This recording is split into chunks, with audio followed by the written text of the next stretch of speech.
So Donald Trump tweeted out that his running mate, the announcement, will come tomorrow morning. So here's the exact tweet that he sent out. I will be making, I'm quoting Donald Trump here, the announcement of my vice presidential pick on Friday at 11 a.m. in Manhattan.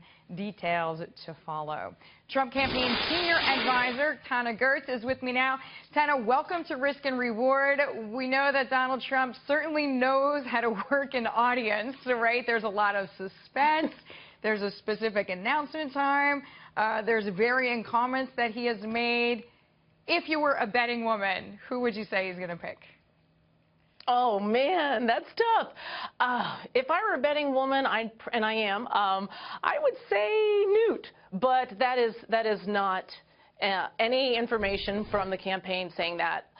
They're all good. Everybody that he has vetted, that it's down to, is a very qualified person. And I know Mr. Trump so well, and I know that he doesn't make decisions without giving it serious consideration. So whoever he decides, it definitely will be the right person and the perfect pick. Tana, do you see it as strategic? Listen, Trump is already at the top of the ticket. That is quite clear. But as far as fundraising goes, so you mentioned Newt Gingrich.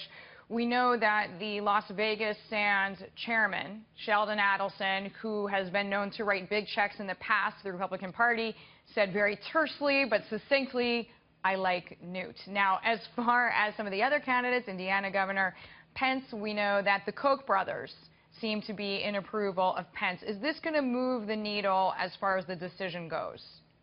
Absolutely not. Mr. Trump makes his own mind up. And yes, he's very strategic in other things, but this would not be a strategic move because at the end of the day, it is the Trump ticket. It is his name. He will be the president. And Mr. Trump has to do what would be right for our country and what would put America first. So it's always going to be his decision, and it's going to be the right decision and not let fundraising or other variables get in the way to muddy the waters. So, Tana, let me ask you this. There are a lot of people who are at this point assuming, correctly or incorrectly, that the pick is the Indiana governor, Pence, and a lot of people saying, you know what, Donald Trump should be picking somebody with military experience, foreign policy. The next president is going to have so many problems, challenges, however you want to phrase it.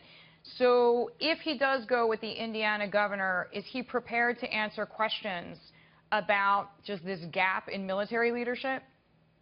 Oh, absolutely. If he goes with Mr. Pence, absolutely. Mr. Trump will be ready to speak about anything, as will his VP pick when it's announced. And they'll be ready to go and speak about anything that needs to be discussed. And we're so looking forward to the convention because I'm sure the VP will be speaking there. It hasn't been announced yet, but I'm sure that will happen. And then America and all the people get to see and learn more about the VP himself, him or herself, and also Mr. Trump.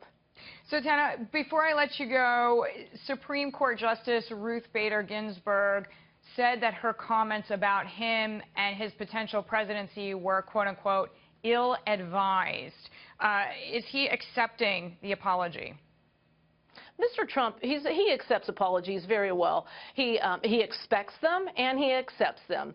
So absolutely, and I'm very glad that she apologized. I'm very glad that she said that, you know, judges should definitely avoid commenting on candidates running for office. So it was the right thing to do, and Mr. Trump will definitely accept her apology. Tana, thank you so much for the time. We know you have a busy 2 weeks, busy 4 weeks ahead. Tana Goertz, yes, with me there. We appreciate the time. Thank you.